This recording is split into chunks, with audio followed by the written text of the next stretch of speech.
Anybody else? Should the Defence Secretary... What country are you? Wait, what country are you from? The UK. Okay, we don't give a crap about your opinion and your reporting. Why don't you go back to your country where you have a major migrant problem? Okay, And no. You should care about your own borders. Do you care about American lives being put at risk? Let me tell you something. Do you care about people from your country? What about all the women that are raped by migrants? Do you care about... by migrants. No, do you care? Okay, you're done. Do you care about American lives being put at risk? You know what? I don't care. Service members fighting for your country. I don't care about your fake news. Do you have a relevant question? Yeah, this is an American journalist. Thank you. I'm an American, and I'd like to hear your answer to what she's asked. I'm not answering her question because I don't care about her network. If you would like to ask, I can answer. Do you have any concerns whatsoever about the complete disregard of operational security from the top level of this administration?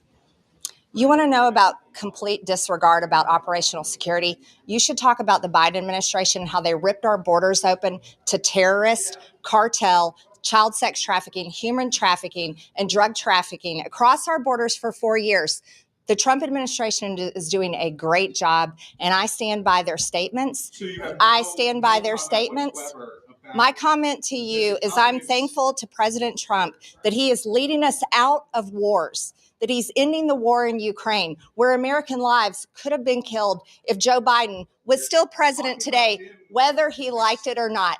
We're talking about NPR and PBS today. We're talking about fake news that was funded with federal funding from American taxpayers. That's what this is about today, not journalists from the UK that should care about journalism. He took to Twitter writing, "Why doesn't Jeffrey Goldberg disclose to readers in his stories that he's a registered Democrat? His wife also worked for Hillary Clinton and has donated nearly $25,000 to Democrats."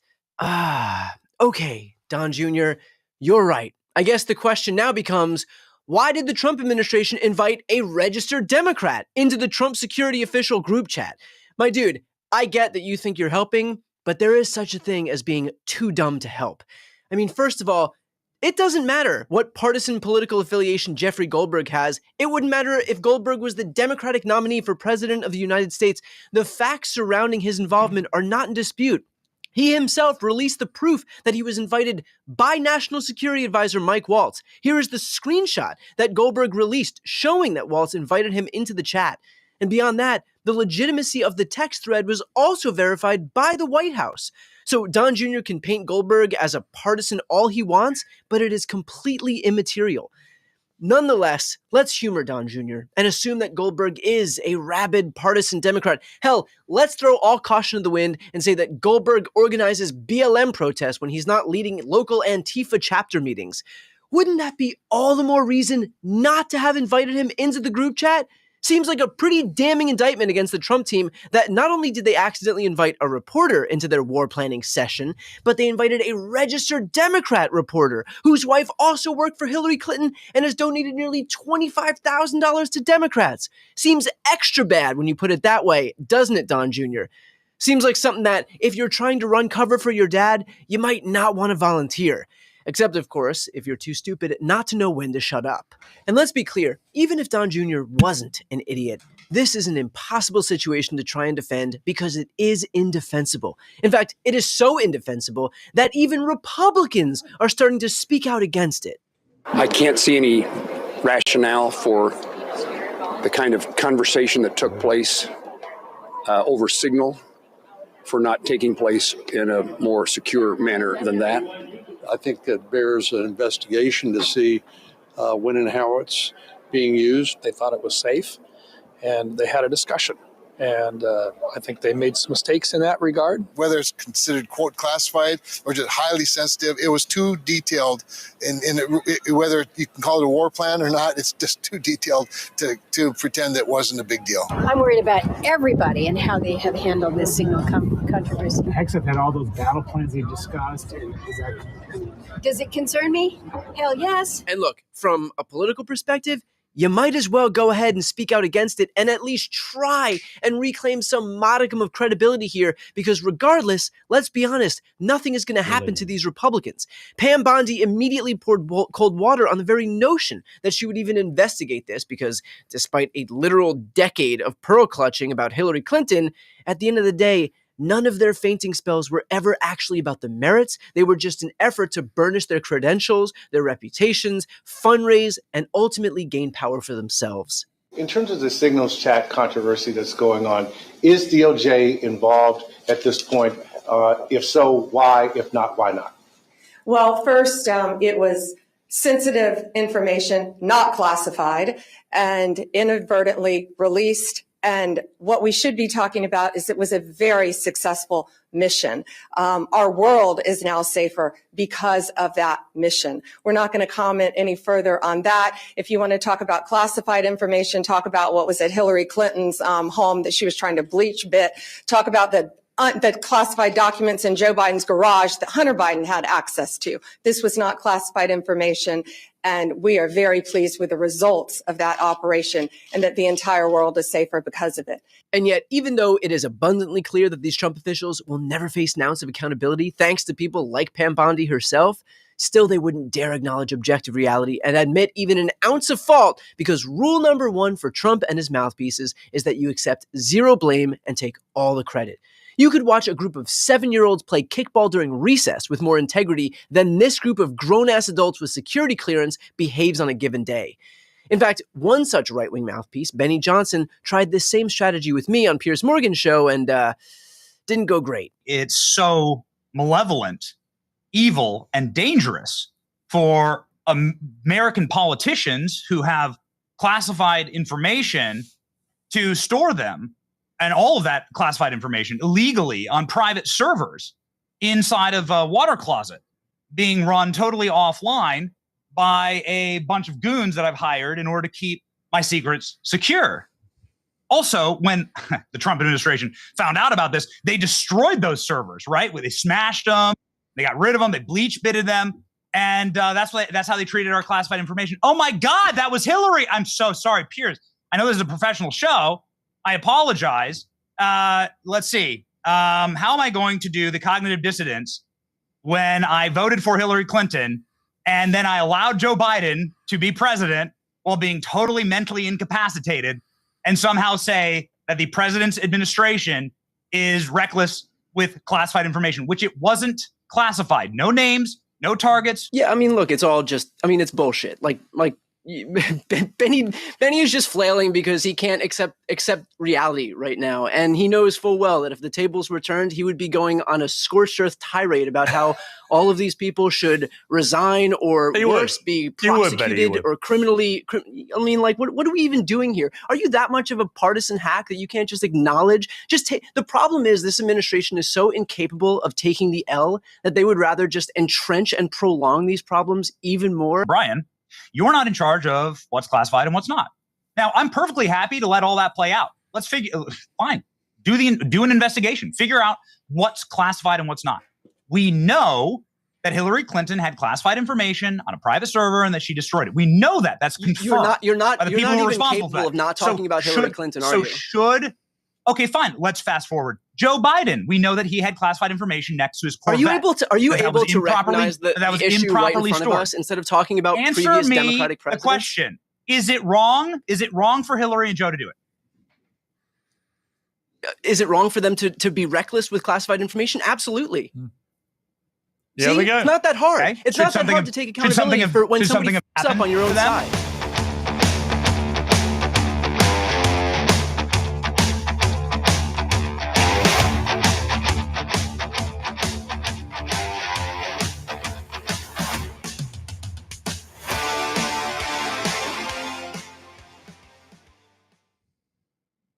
Hey, gang. Oh, I got to take that off. It doesn't come off by itself.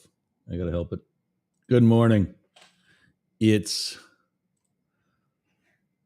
got some two people sitting backstage that are kind of trying to get used to the new thing. We started that this week, that kind of intro. And it's gotten a huge, because it's what we're going to talk about during the course of the show.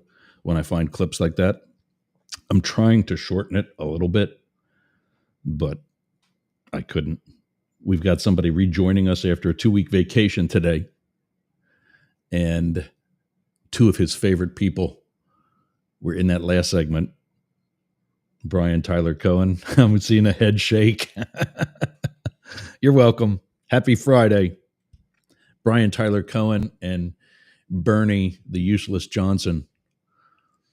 It's 11:12 right here in Tampa, 8:12 out there on the left coast where we've got some news about Las Vegas, 3:12 p.m. in London, 16:12 in Berlin, 18:12 in Tel Aviv and Jerusalem, 17:12 in Gaza and Kyiv, 18:12 in Moscow, 11:12 p.m. in Perth, and 2:12 a.m. in Sydney and Melbourne tomorrow time. You're going up the middle. This is the Mastiff Media Network. Let's bring out the other. I'm reading some private chats that somebody's got his panties in a wad. Let's bring them out. Coming back from a walkabout, as they say in Australia, or a rideabout. Blake Fisher's trying to figure out what's going on with some of the new toys we're playing with. As is, what was he calling himself last week? Big Dog? Matty D. Hey, can we stop with these rounded corners? What do you think? You're Tim Apple?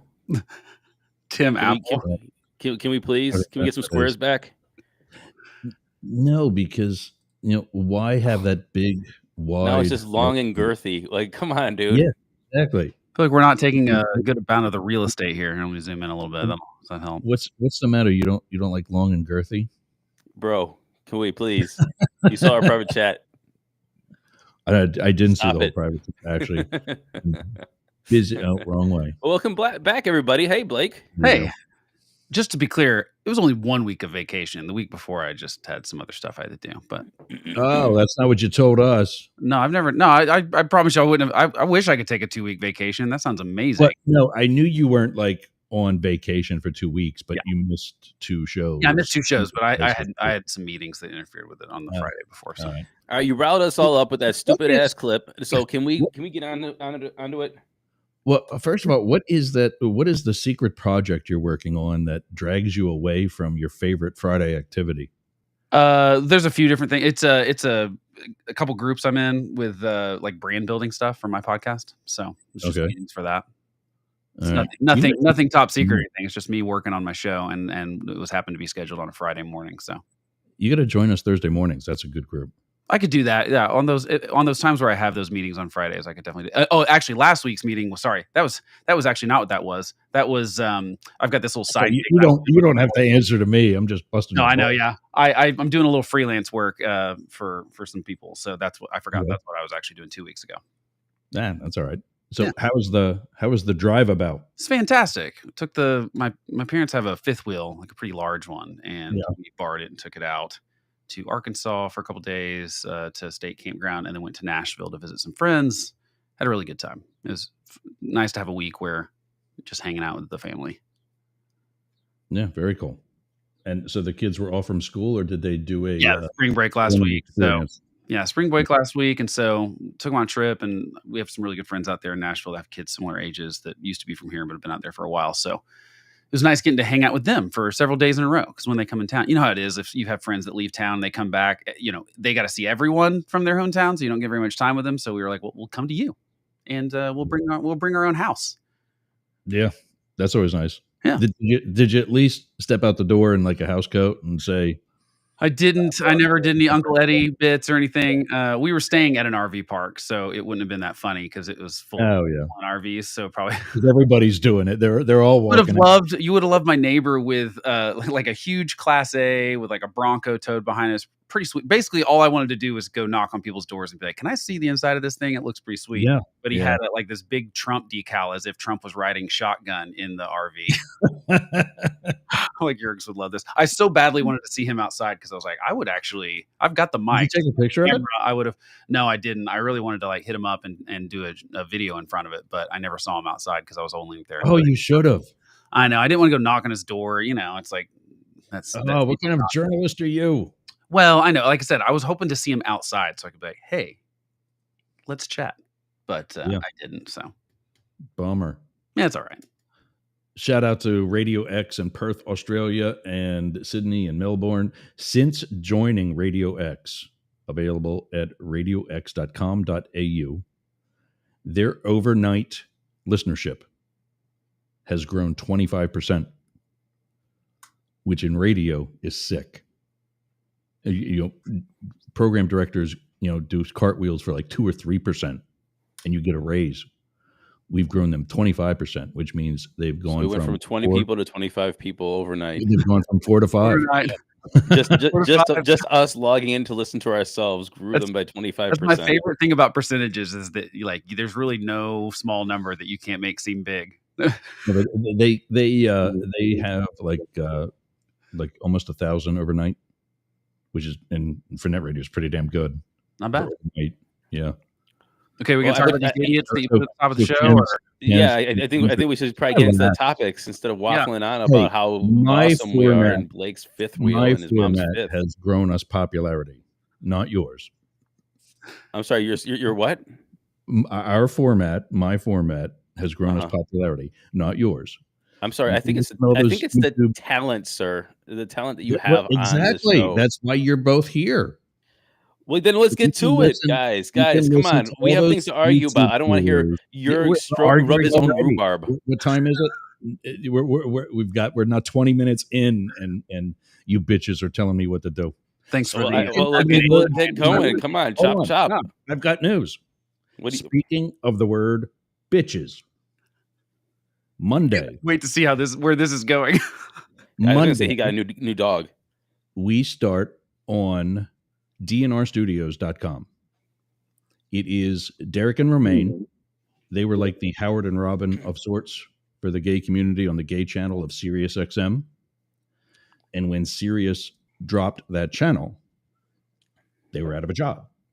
So they started their own studio, and they've continued their own show. They now have a travel agency. In fact, they've plugged us yesterday as being a big fill-in for them, because all next week they're going to be on a cruise.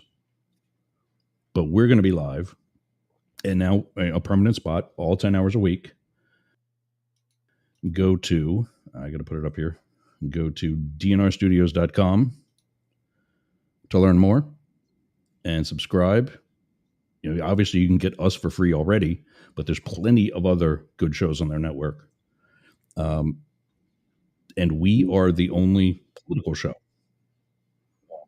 on dnrstudios.com. So check that out. That starts Monday. We'll be in an interview with them, I think, on the 14th.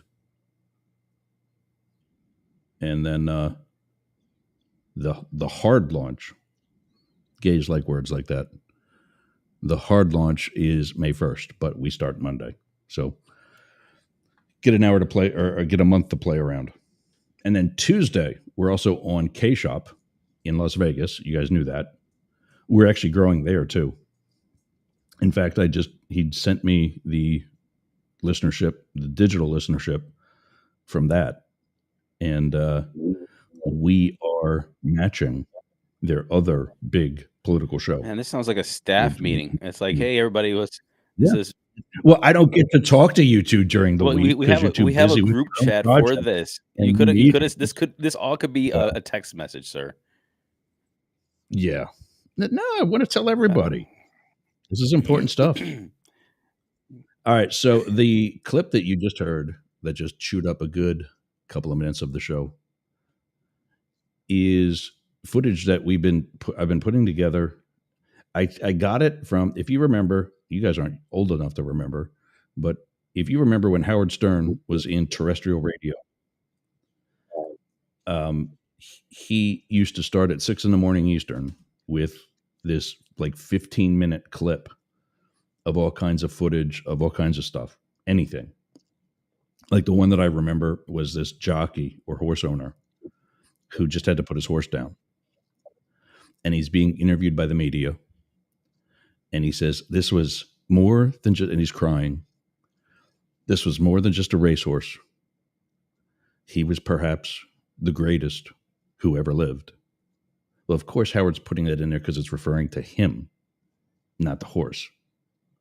Well, we put the clips in today because it's referring to not me, but what we're going to talk about.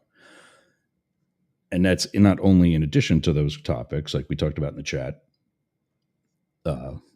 Signalgate and Pam Bondi. And what was the other one that you suggested, Matt? Or Blake? Oh, well, I mean, it's sort of related to Botany, but specifically the sort of lawsuits or like taking away people's security clearances at private law firms for defending people that Donald Trump doesn't like. Right. Yeah, that's right. Yeah, like Weissman and company and whatever. Who else? Well, there's a third one very similar to that, but much more related to what we do. They took money away from Voice of America and Radio Free Europe and a bunch of other type of networks throughout the world. With the exception so far of Voice of America, they've all got that money back. They all won court rulings that either suspended or put an injunction against the removal of funds or an actual reversal, and those things are being funded. So we'll talk about that too. All right, Signalgate. I'll let you guys start because I kind of want to save some of the things I have to say for the latter part of it. When you first heard that this text message went out, just that you don't know what the text message was. You just know that it went out to a journalist who probably wasn't supposed to be on it. I would say definitely wasn't supposed to be on it. But you don't know that yet. You don't know that yet. Because I can tell you a situation where they might not have done it via text message. But I'll tell you a story from early in my career. W went to Iraq for Thanksgiving. Nobody knew it. And I'm sitting up in northern Pennsylvania in what we call the mountains in a Dunkin' Donuts with my kid brother. We're having coffee and donuts, and he says, "Did you know the president went to Iraq? Did you know the president was going to Iraq?" I'm like, "No. When's he doing that?" He starts laughing and says, "He's there now. Some top secret security clearance you have." And I know about the concept of need to know. And I was some punk kid in the Philadelphia field office at the time. I did not need to know. But the press who went with him did. They also needed to know to not tell anybody. So they do have some of them, essentially a government email, where they can check things like that if they're not in the West Wing at the time an announcement like that's made. Go home. Pack your bags. You'll be gone for X number of days. Don't tell anyone. That's all it says. They don't even know where they're going. So if they choose to not go because they think it might be Iraq and they don't want to go to Iraq, that's on them. I would say if you're traveling to Iraq with the president of the United States, it's probably the safest way you could possibly travel to Iraq. Just for the record. Oh, no argument there. Yeah. Shouldn't have too much fear there. But they won't know until they get to Andrews Air Force Yeah, well, Base. it's beyond that too. I mean, I was listening to a podcast this morning, The Dispatch, and Steve Hayes was talking about how, like, as a journalist, he's been taken into skiffs, not been shared any classified information with him, but they were parts of situations where they wanted to loop the press in on, like, sort of what was going on without telling and being able to say, I can't talk about that because it's classified, but, you know, giving the journalist an idea of what was going on. And so, and by the way, there's coordination like this with these kind of stories when there's classified information. A lot of times the press works with the government. I really think that's what happened. And I think this was a leak of sorts intentionally. No, I don't think so. But not everybody on it knew that I don't think there's any evidence that that's the case. I think this was an accident. Because forget about the evidence. Forget about the evidence, because they're also telling you there was nothing on there, which classified. Is a lie. Yes, exactly. That's my point. So now when you say that they put them on there accidentally, you're going to believe. Well, no, that? My point is, like, I think that there's two problems here.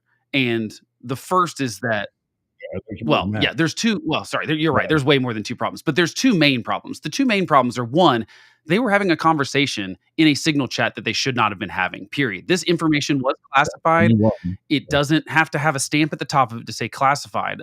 On that same podcast I was talking about, David French, who's at the New York Times and is also advisory opinions and was a JAG lawyer and stuff. So this guy has an understanding of how you handle battle plans and things like that. And he said, look, you would get in trouble in the military, if you sent a wife, like your wife, a picture of the Humvee damage that it took when you hit a roadside bomb, like that was considered classified information. I have to get permission from the SAC, the special agent in charge, to have the friend of mine that I took down to our garage and have him sit in the back seat of an armored limo. Yeah. For him to have a picture inside an armored limo. And that's not even military. You know what I mean? You're not even talking about an operation in a foreign country. I'm not even talking about the Camp David package, which is a totally separate armored limo, armored Suburban. I'm not talking about the Beast, which this guy would never have had a seat in. Right. You can't get in it. Yeah. It's not. So my point is that like everything they were talking about, including before, like I'm talking about even before Pete Hegseth's details of here's the times and here's when the F-18s take off and here's where they're, before even those details, just them talking about should we do this now or should we do this later? That conversation was classified, and that would have to happen in a secure. That we have regulations that say that has to happen inside of a skiff with no communication devices, or on that high line or whatever they call it, where it's like it's a secure government thing. Now, here's where the rub is on that. I understand that it appears. I think here's where I will give a little bit of sympathy. In John Ratliff's testimony to Congress on Tuesday, who's the director of the CIA, he said, no, we are approved to use Signal for certain things. You notice he did not say there was no classified information. He said, I didn't share any classified information, which I actually don't totally buy either. I think that they all were talking about classified stuff that so my point is, first of all, this would be bad. Well, the other thing about all that is, yourself, you stretch boundaries a little bit. Maybe I'm on a phone line and I'm about to get some information that should be over a secure line. Someone needs to speak up that much. Yeah. And if they just kind of allude to it, I know what they're talking about. Well, like I said, and the initial version of the chat, the start of it is, I think, okay to do in Signal. They were basically saying, who's going to be the principal from your agency or your secretary department? That makes sense because it's basically they're using it like Slack to coordinate a meeting. And Matt Deemer for defense. So it wasn't really...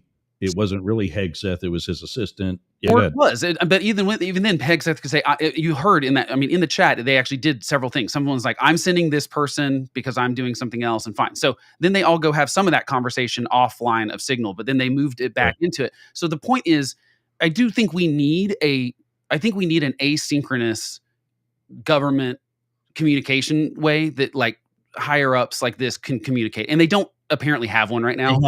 They have secure email. Well, but see, I don't know if that's enough because I think it does need to be some sort of chat functionality. Everyone else is using. Think about every other workplace in America right now. They're using. And look, I want to be totally clear. I'm not defending what they did in Signal. I am saying I understand why they feel the need to use it because they don't have everything else is real time. They're like, here's the meeting, and then we got to get in a skiff. And now, to be fair, all these people have traveling skiffs with them. Like Marco Rubio has a skiff that can be set up at any point, and we spend lots of money to do this too. And if we don't do it at an embassy, which has a hard room, right? Exactly. All that room ever is. We had one in the Washington field office. Yeah, it's got a combination on the door just to get in it. Yeah. And you can't take your cell phones in it. And there's all once you're in it, they spin the dial and lock you in. So the point is, this conversation should not have been happening. With regards to traveling, there is, all I can say is they take a hotel room and they put big, I'll just call them shields, up in front of all the windows. And then after that, they essentially, I'm not going to get into materials or anything, but essentially they pitch a tent in the middle of the whole room. It's a Faraday cage, essentially, probably. And that's what breaks up any signal of those laser hyperbolic ear things that it breaks all that up. Yeah.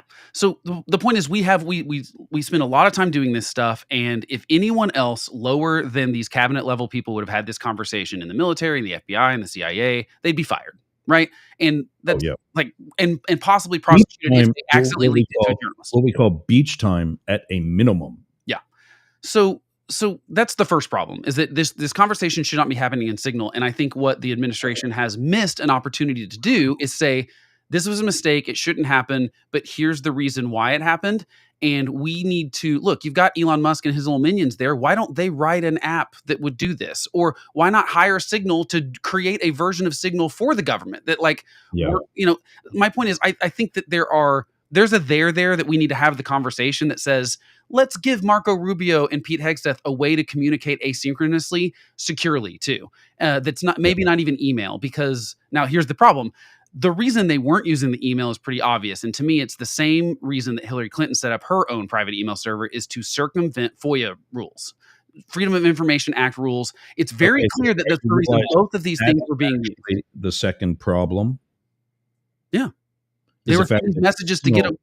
They were sending these messages to disappear, which means we don't have any communication records. That's it. That's it. Exactly. Yeah. Yeah. And it's also in violation of the Espionage Act. Yeah. Well, and that one gets a little tricky too. I've read some lawyer speak on that says, here's the thing, though the words and the details do matter when we get into the law and like who, if someone broke a law and stuff, but it doesn't matter in the sense of the overall operation security that Pete Hegseth so confidently said was secure, that were clear on OPSEC, which was not, because Jeffrey Goldberg was in the chat. So the point is that there's two different things. And my problem, well, okay, then the third thing is that they invited a journalist who obviously does not have clearance to do any of that kind of stuff. And they're very fortunate that they accidentally invited a good journalist. And I know that they hate Jeffrey Goldberg, and I know that The Atlantic is left-wing. I get all that.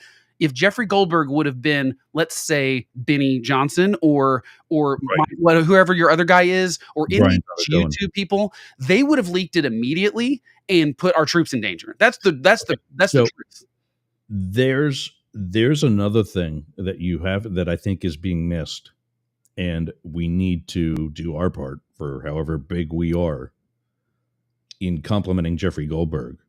Yeah. This just dropped in his lap. When did this come out? Well, so here's the timeline. March 11th, when you get invited to a Signal chat. Exactly. Stop right there. Yeah. He sat on this for more than a week. Oh no, it was 10 days after. It was 10 days after the attack, because the chat starts on March 13th. Pete Hegseth on the 15th. That's when. So between the 13th and 15th, there's a lot of chatter. To get back to your Benny Johnson and such, this attack was on the 10th. Benny Johnson would have had it out late on the 9th. Well, no, the attack was on the 15th, and I think that here's the other thing. But you know what I'm saying? Yes. Yeah. Jeffrey Goldberg he would not have sat on it. Yeah, he would not have taken the steps that Goldberg did to verify it. Yeah, and say, I saw him in an interview. He flat out said, "I didn't know this was real." No, yeah, the whole article is about him going, I thought someone was trying to do some sort of gotcha scheme with me to catch me in some sort of thing. So they were talking with lawyers and all sorts of things at The Atlantic to go, they thought that was a scam until Pete Hegseth basically sent it. I mean, they were more convinced that it was real. But then when Pete Hegseth obviously sends the details and says bombs will drop at 1:45 Eastern, and then he's checking Twitter to see bombs dropping in Yemen. Even beyond top secret. Right. I mean, it's ludicrous that the Trump administration is trying to claim this wasn't classified information. Top secret is as high as it is, but there's something called compartmentalization. There are certain projects that get a code word. Like the two famous ones are Magic and Ultra, were the two code words used during World War II. Well, yeah, but see, Yergz, I don't even think that matters. You have to be what's called read into that particular project or program or something like that. As an example, when Hillary Clinton was Secretary of State, we as agents were read into the courier program, which means to even pick up and take away from the CIA officer that's pulling up at her house in the middle of the night, and take from him or her that handcuffed suitcase that has the presidential daily brief inside of it. We have to be read into that program to take it from the car into the house, up into her foyer, and put her on a bench. Right, but Yergz, I think you're even complicating things too much, because it doesn't. That's like a thing where we've gone, we know, like we're talking about this thing and we're going to give it a classification. This is different. This is military action that's happening in real time is classified as it comes out of their mouths. Like it doesn't have to get a classification. Exactly. And that's the thing. It's classified. That's what I'm saying. We don't already classified. That's what I'm saying. We don't need to get into the details of, is this top secret? Is it secret? But my point is, Pete Hegseth does not say, you know what, I want to bomb a country today. Okay, let's go do it. That's talked about. It's put on paper somewhere. Exactly. It is. You're absolutely right. One of those places is the presidential daily briefing. Yeah. Because that's where they get the information that they were talking about in that where Vance was saying only 3% of our trade comes through this canal. I don't know why Europe isn't doing this. Exactly. That whole thing, that's in the presidential daily. Right. Those stats are in the presidential daily briefing. So all of this stuff is clearly that part, in part, because my sister-in-law used to write it during her time at the agency. That was one of the things she did, was edit the PDB. Yeah. So this was not only not classified. My professional opinion, having dealt with information just like that, because I've been overseas in war zones, not only was it classified top secret, but that 100% would have been something that's compartmentalized, which means not everybody with a top secret security clearance with a potential. Of course. But everyone in this chat would have. I mean, everyone in this chat was, almost all of them were secretaries that were almost everybody in the chat would have been authorized to hear it. Not Jeffrey Goldberg. The whole reason why we're talking about it. So, here's the so it's like, I think we're fortunate that Jeffrey Goldberg accidentally got added to this, because this would continue on and on and on, and hopefully at least they will clean this up internally. Now, here's the thing. I don't trust that they will, because what's so stupid about it is that government makes mistakes. Like Mike Waltz made a mistake. Does that make sense? Like his thing was he almost kind of sort of at least owned up to it. Yeah. I mean, he has said, that it was a crappy. No, I think he should. Here's what sucks is that I actually like him a bit, but I think he should resign, because I think it was a big enough mistake that you at least offer to resign. That's my opinion. I mean, I hate that. Here's the right side of me, the conservative side of me. I'm not for all this immediate cancel culture. I'm not. That's not cancel culture. It's but it is screwed up and possibly. That's something that the left pushes. Oh, you screwed up. You need to resign. No, I screwed up. I need to fix it. Yeah, but I don't know. When it comes to national security stuff, I kind of go, he should at least offer. I think Austin should have resigned. Oh, he's going to get his PP spanked. Yeah, I mean, but then the problem is that, so what he did was a mistake. What Pete Hegseth did was bad judgment. And there's a difference between those two things. Have we not been talking about that with him? Yeah. And that's exactly the thing is, at Senate confirmation hearings, that was one of the biggest lines of questioning was like, how are we supposed to, it was Tim Kaine, I believe, that was asking him, okay, so you had a wife and you cheated on her with another woman who you impregnated, and then you cheated on that woman with a third woman who accused you of sexual assault. Like, how are we supposed to trust your judgment? And, he's like, I'm not talking about like the semantics of like, was there sexual assault here? I'm talking about like your judgment in jumping from woman to woman. And like, why are we going to trust your judgment? Engage with that woman in any level in the first place. And I think it's pretty obvious what Pete Hegseth was doing here was he was very excited because this was his first strike as the administration. And I think he wanted to kind of like pump up the team in the chat. And I think it was bad judgment. Again, I don't think it was nefarious. I don't think he was trying to leak secrets. I don't think he had no idea. Right. If he is trying to leak secrets, you're giving him too much credit. But he should not have been. He has to know.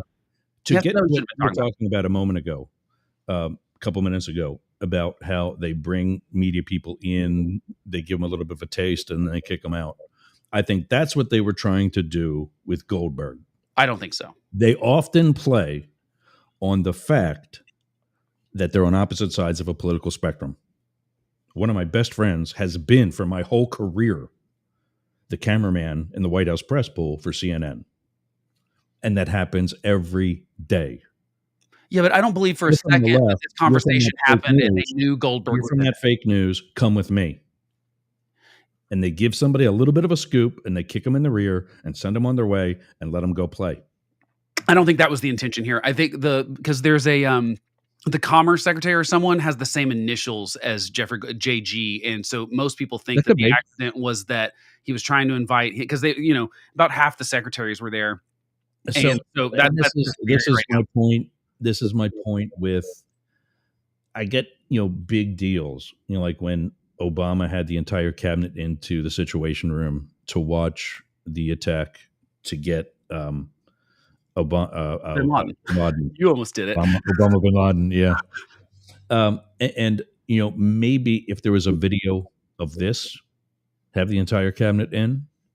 But in the planning stages, not everybody was there. and not everybody needed to be there for this either.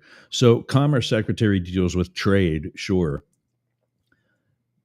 but we're not trading during the attack. Well, but that's another thing that I saw was that like that. Seth shouldn't have even been sharing this information with most of the people in that chat, not from a classified standpoint, from a it doesn't concern them. The reason you wanted the Commerce Secretary in originally is because we're dealing with trade, and so you want the Commerce Secretary to have his opinion heard. That's where you get those stats from. Yeah, well, exactly. I don't know why you guys want to attack here, because we only get 3% of our trade through the Suez Canal. It's Europe's problem. That belongs coming from the Commerce Secretary. Yeah. Once he gives that info, he's removed by, we'll call you if we need you. Yeah. And so to me, it shows that we've got, but here's really, I think where the problem is that like the clip you showed is like, I don't believe that. First of all, I heard almost no Democrats. All I heard in 2016 was but her emails in a sarcastic tone, as if it didn't matter that Hillary Clinton had done what she did. And now those people are saying, well, maybe, yeah, she did the wrong thing. And my point is, until you can call out someone on your team for being reckless with national security stuff, then we're never going to get better. Well, but did he do it in 2016 is my question, because I've been consistent. I thought Hillary was a problem. Her emails was, yes, we realized this isn't ideal. Yeah, but no one talked about that in 2016. No Democrat, no one on the left made a big deal of Hillary Clinton's email server, and it bothered me. I don't remember 11/16 this morning, and that's during this show. I don't remember. I remember it completely, because we were still talking about how many listeners you have in somewhere else, and 25%. Now it's 11/16. I mean, Matt, do you remember people talking? Do you remember Democrats talking badly about Hillary Clinton? Who is this? Let this Cleveland Indian guy into our chat. Who is this guy? This is called the winners of yesterday's challenge. It was almost like a playoff game yesterday. I don't know if you were watching baseball, but what a day of baseball, man! Look, guys. Okay. What is this? Our sports channel? All of a sudden? Hey, I'll turn it into with basketball, because last night was fire for basketball too. Hey, so really quick, since I've been biting my tongue. I don't even what are you, the gay flash? What is that? No, that's Tampa Bay Lightning. Come on, man. I don't even know what that is. Bolts beat Utah 8-0 last night. It was a touchdown. Yeah. Okay, so I was listening to you guys. Yeah, and I do want to kind of give you a little bit here. Go ahead. I mean, it's only been 45 minutes. I've been sitting here silent. Yeah, exactly. So I mean, maybe I should actually say something. Please do. But okay, okay. So there's a couple of things that I'm thinking. Classified or not classified and all that stuff. I mean, look, those are a lot of debatable things that hopefully get worked out during court and operations and blah, blah, and great. Okay. That's not the way that I'm looking at this is a couple ways. Number one, are there tools and resources for people to communicate the way that they communicate?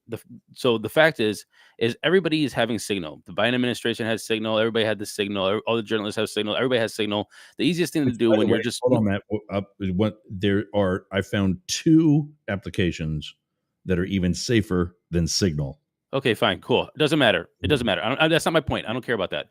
That's not my point. The fact is, we're talking about security. I don't care. Wait, that's not my point, though. But my point isn't security. My point is, how do people communicate? And the fact is, people are communicating now in 2025 is text messages, group chats, emojis, sending. This is a way that people communicate. So does the United States government have things that are as convenient to get people into a chat that are as secure that it can be used as like the government in the way that people communicate now? Look, sitting down in a skiff, typing on some kind of private computer that's owned by the government that only has a direct line to whatever isn't the way people communicate. So therefore, we have a lagging technology infrastructure that doesn't allow people to communicate the way they are. So they are looking for alternatives that inevitably will lead to these breaks in security. And don't tell me, don't tell me that Biden's administration, when they admitted that they're using Signal, but they said it was only for organizing his dinners and lunch plans. Bullshit. Everybody have their security breaks throughout that. There just wasn't a journalist in those group chats. So let's stop that. But the fact is people are looking at the way to come and communicate that the way that they want to communicate. That's number one. So I think that even though we're spending $7 trillion a year, not one person thought of making an app that was secure, that allowed people to communicate the way that we communicate in 2025 That's number one. Which, by the way, it's not hard. It's really not hard. Encrypted chat is actually pretty easy now. And Signals and WhatsApp are both end-to-end encrypted. Signals and just make one that people can download on their iPhone Well, no, and you give it to people with a security clearance or whatever. Yeah. Just figure it out. But Yeah. the fact is like you're making it inconvenient for everybody to have these conversations, and that's why people are doing this. The second thing is, my second point of this is, I think that we actually have a major problem with politicization of information, and I kind of feel like that's why this is happening. The Hillary Clinton, in my opinion, had that server down there because she knew she needed backups of all this stuff because the next person that got in could delete it all and go, wait a minute, you did this or whatever. And she's like, well, I have proof. That's why I have a server. That's why they have their own private servers. That's why they have these. They're basically saving all. They're saving all of this stuff because I do the same thing. I record every single conversation I get into on the phone with any customer service or anybody because I know that somebody's going to BS it and say, oh, I can't find that conversation. I know it. So the fact is we have weaponization of information that's going to be an archive that's on these things that we don't trust that the next administration or the next Democrat or Republican that comes in there is going to give us full access to this information. So therefore, we have a breach in trust within the government itself, in my opinion. And that's why people are going to these third-party systems where they can delete these messages that aren't archived, that aren't whatever, so there can be a way to discuss things without politicization in the future by some Democrat being in office digging up in the archives. I think we have two issues that aren't being addressed. Well, and here's what I'll say about that, Matt. One way I think that I think we've got to think about this is that, like, I buy into the theory that C-SPAN is part of the reason that Congress doesn't function because there's too much transparency. When we can see every conversation that people have, it makes it where you can't have a private conversation with another senator. And you've noticed the only committees that actually function pretty well are the ones that don't have cameras in it, in the Intel Committee or the National Security Committees. These committees that we don't allow cameras in for national security reasons, they tend to be better committees. They work better. They're more bipartisan. They tend to agree wholeheartedly on stuff. They're 15-0 on these committees. And I think we need to have an asynchronous communication device, and I know this is going to be controversial to say, that isn't part of Freedom of Information Acts, as if they're in a SCIF, because that's part of the reason we have SCIFs, is so that not only can this conversation go on, Jonah Goldberg, not Jeffrey Goldberg, they do get confused between each other, but at the Dispatch had a really good point. He's like, the details of, was this classified, or is this, like, how did it happen, blah, blah, blah. That won't really matter to history. What's really going to matter to history is that there might have been an inkling of European leaders being able to go like, well, we can't really tell what's Trump blustering and what does JD Vance really feel and stuff. Well, this conversation clearly laid out that this is not just a Trump thing, that JD Vance is anti-Europe, like so anti-Europe that he's considering not attacking the Houthis, who have fired over 100 missiles at U.S. Navy ships, because it would help Europe. And I just hate bailing Europe out. That is un-American, to be literally not be putting your own soldiers in front of, like, not wanting to help Europe. And the problem with this conversation is that if you have it privately in a SCIF, there's no freedom of information thing. There's no way the European leaders can know what you're actually talking about. Let me stop you right there. Hold on a second. Yeah. None of that part's actually fully accurate. Classified information is still subject to Freedom of Information Act. That's why that's the issue, and that's what I'm talking about. It's but like, not what so therefore you're always yeah. keeping these backups because it's going to be archived in the archivist, and this is also always going to be subpoenaed. You can have this information, and people just want to have conversations, and that's why they're deleting these chats. That's why you have the timers. That's what I'm actually trying to say is, like, the way that this could be politicized in the future, because it is archived, no matter if it's classified or not, can be used in the future to go after your person. Right. So JD Vance on the record says, hey, you know what? Not really feeling what Trump's doing. I don't think he knows what the hell he's talking about. Don't want to bail out Europe. Next, you know, the next person that's running against him in the primary digs this up somehow because they have people and is going to use it politically. That's an issue. And right. I think that's why people are doing the way that they're doing this. But that's why I'm saying, but here's the thing. I agree with you, Blake, in part. They need a spot to talk offline, because that's one of the things that we talked about earlier this week, was that back in the day, 20, 25 years ago, two opposing senators or congressmen could talk offline in the locker room of the Capitol Hill gym or something like that. They could do it in the committee meeting when there weren't cameras. Because of the fact that they're playing up to cameras. So I agree with you. They need time away so they can, put the script away. And my point is the only place they have that is SCIFs right now, and they need a digital chat version of that. I think. Agreed. 100% agreed. Not Freedom of Information Act. Like we can't get it. They've got opportunities to talk offline, but they're so divided right now. Everything up there is so us versus them that they don't want to do it. Well, right, but I'm saying like when it comes to the cabinet, they're not allowed to do it. But like the cabinet can't do it sometimes because they're like one of the guy was in Russia, one guy was in Michigan, like they're all over the place. That's it. Yeah, you have to go to an embassy to get on that typewriter that Matt doesn't like. And look, I like when it comes to national security stuff, I still want that to be records of it go. As far as the records of it go, even stuff in a SCIF is most of the time recorded. Right, but I'm sure it's not always. I'm confident that it's not always. You don't want to. You don't want to play that. The thing is, you don't want to play that risk. It's like you just want to have a look. I think we all agree. But no, hold on. Conversations are not happening at the times. Are you confident that the conversations inside of a SCIF aren't recorded? Because I sat in one. Because I know. Does this really matter, guys? I mean, I think we all agree on this. Like, it doesn't matter like how often it's recorded or not. The fact is, the problem remains. Well, right? I don't want people coming away from this thinking that anything in a SCIF is never going to be heard or referred to again. That's not sure. But I'm I understand that. But I'm okay with my point is I'm okay with high level government officials having conversations that we don't have access to.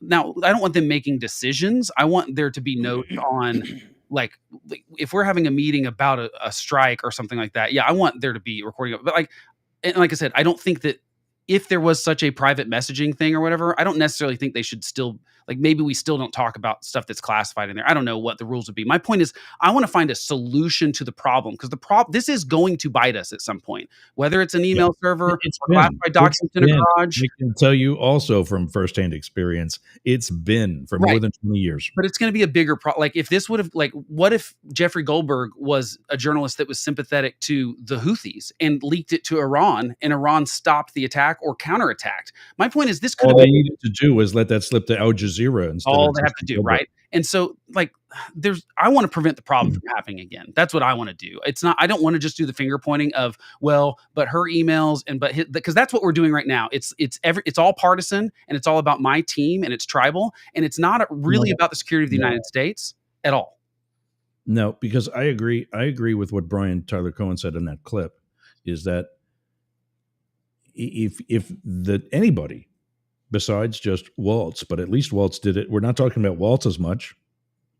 Why? Because he stepped up and said, "Yeah, well, I also think he hasn't totally admitted because he hadn't said he doesn't know how it happened exactly. But I mean, look, the screenshot is there. It says Mike Waltz invited you. That's my point. That is exactly my point. He doesn't know how it happened. It was your damn phone, dude. Well, I know exactly what happened. He had invited him privately the day or two before, and then he just saw JG in the recents and tapped it and had forgot because he hadn't actually started a private conversation. He just invited him to one, but no, from my understanding, there was no private conversation before. And so, now here's the other problem for Mike Waltz. The reason he's treading lightly, in my opinion, is that there's a good question on the MAGA right. Why was he reaching out to Jeffrey Goldberg? I think that he clearly wanted to be a source for Jeffrey Goldberg. I think that which is fine. This happens. There's a future there. The thing is that's probably what's going to get him fired. We're going to take a break because we're coming up on the end of the hour. I got to let people know that we're going to be losing, such as those at Las Vegas and KSHP, that they can join us on Yergz Radio and others, Radio X, radiox.com.au, Yergz Radio. .com, rainbowradio.gay, and the rest of the Mastiff Media Network. Go to mastiff.media to find out more, or yergz.com to find out more. We're also on WZQR in Pineland, Florida. Go to wzqr.fm to tune in there. Today, those of you on the UG in the UK, you can go to any of those stations that we just talked to, but those on the UG.media, channel XL, continue with us in the next hour for the rest of the conversation, as Paul Harvey would say, the rest of the story. When we come back, we're going to talk further about Signalgate and then also the hypocrisy behind the Trump administration claiming lawfare, and then getting elected and engaging in lawfare. You're listening or watching Up the Middle. This is the Mastiff Media Network. We'll be right back after this. What are you doing later? I'll tell you what I'm doing. I'm going to the gym, but not just any gym. Momentum Fitness and Wellness. Walk right up to the door. There's a QR code on the door. You can sign up right there. You've got no excuse. But not only that, their equipment is amazing. It's kept up well. It's expanded. There's stretching area. There's CrossFit. There's hardcore training. A dedicated area for stretching, dunk tanks, sauna, everything you need to get that Hernando beach body or keep your Clearwater beach body. You can train with your shirt off, you can scream, you can yell, and you won't be intimidated either. Go to Momentum Fitness and Wellness on US 19 in Bayonet Point, Jasmine Estates. Build the momentum at Momentum Fitness. All right, gang. So also, in about an hour from now, stay tuned on Radio X, Yergz Radio, and Rainbow Radio, for Sportcat's Daily Gazette. 2 hours of news, weather. He does like global weather, currents, where and how typhoons or hurricanes or cyclones, or whatever they're called this week, are going to form. Fires. He's an EMS guy. That's why he likes all that stuff. And I don't blame him. He misses playing out with the toys and the guys and such. Sportcat's Daily Gazette, right after Up the Middle. And if you think that I'm not getting enough room in between these two, well, you can hear from me directly. Go to cameo.com. Where's that? Yeah, cameo.com/Yergz/book. You can ask me a question about the Secret Service. Ask me a question about here. Ask me to read you like I would do a caller, like I did the other day. Or whatever you want. Anything about the Secret Service, remember, we don't want to be the next Signal Gate, Cameo Gate. So I may have to say that I can answer that. If that's the case, I will, of course, give you another shot. And as many as it takes to get it done. Cameo.com/Yergz/book. All right, let's bring everybody back. And there's one, I think. No, not yet. There we go. Well, where'd he go? Oh, now I got a dog barking at neighbors. Damn puppies. All right, there we go. All right, so yes, I agree with the technology that we've got. If Doge was doing actual legitimate work, they could have been looking at something like this. I mean, the amount of known fraud within the Department of Defense, and that's a very broad term, by the way. Fraud, waste, for sure. We can't audit it. I mean, it's waste. What's the other word? Not risk, abuse. Not just abuse, but I mean redundancy. That's what I was looking for. Things that are being done more than, and I'm not talking about, okay, we're using this particular app to communicate, but Matt is saving it on his own space at the Department of Defense server for future use somewhere else. I'm talking about Matt is doing a project. Blake is doing a project, which, by the way, is the same thing Matt's doing, but nobody knows it. And I'm doing the third same thing. That type of stuff. The total amount of money spent on issues like that at the Department of Defense is larger than most of the other entire budgets of all the any other singular cabinet level position in the executive branch. Well, I think you're 100% right. I think it's interesting. Elon Musk he started at the agencies that are investigating his companies. No, yeah, but to be fair, I think that it's a political reason they went for USAID first. It's because most Americans don't think, like, first of all, they have an outsized view of how much we spend on foreign stuff. They think it's a much higher percentage of the budget than it really is. And most people aren't really that gung-ho about it. It's not an issue that most people, so I think they started there politically because it let them get like wins on their side. And why do you think they renamed the Gulf of Mexico the Gulf of America? Exactly. It was like that, but I'm not. So DoD is definitely where there can be more money saved. Absolutely. As far as if 100%. you're going to A go to lot a more. single agency first, it would make sense. But it's also going to be a lot more complicated too. Okay. Maybe they would have found something like this and said, hey, you know what? I'm the richest man in the world, and I own SpaceX and Tesla and probably a couple other things where we could have created something to solve your problem. Yeah, Let's work but on that. I'd Let's rather talk them about make it. the terrible mistakes they've made in at the USAID than DoD. Does that make sense? Like they've made some No, pretty brutal mistakes, and it's less concerning to me if that brutal mistake happens no, at because USAID. USAID, and that's another misconception. There are three things, three big departments or agencies that we use to properly engage in foreign affairs: the Department of Defense, the Department of State, and USAID. And that's something that is so downplayed, is we'll just call it the goodwill that USAID does in absence of defense and state. Right, I'm for that stuff generally. I mean, I want to take a fine tooth comb through it and say what do we want to pay money for? What do we not want to pay? What do we think we're getting a return on our investment for? Like saving kids' lives in Africa from AIDS, millions of them. Like it's like 26 million lives, and that was Yeah. started under George W. Bush. That's a good thing for America. It is good for America to be saving kids' lives in other parts of the world. I think we should be a force for good. And by the way, China was like cheering on the USAID cuts because they're going to swoop into anywhere that we bail. Duh. And those countries are going to be like, well, Now, America how do you bailed get on us. rid of that China came and watermark helped over us. your shoulder so that you don't have to kind of lean in one direction?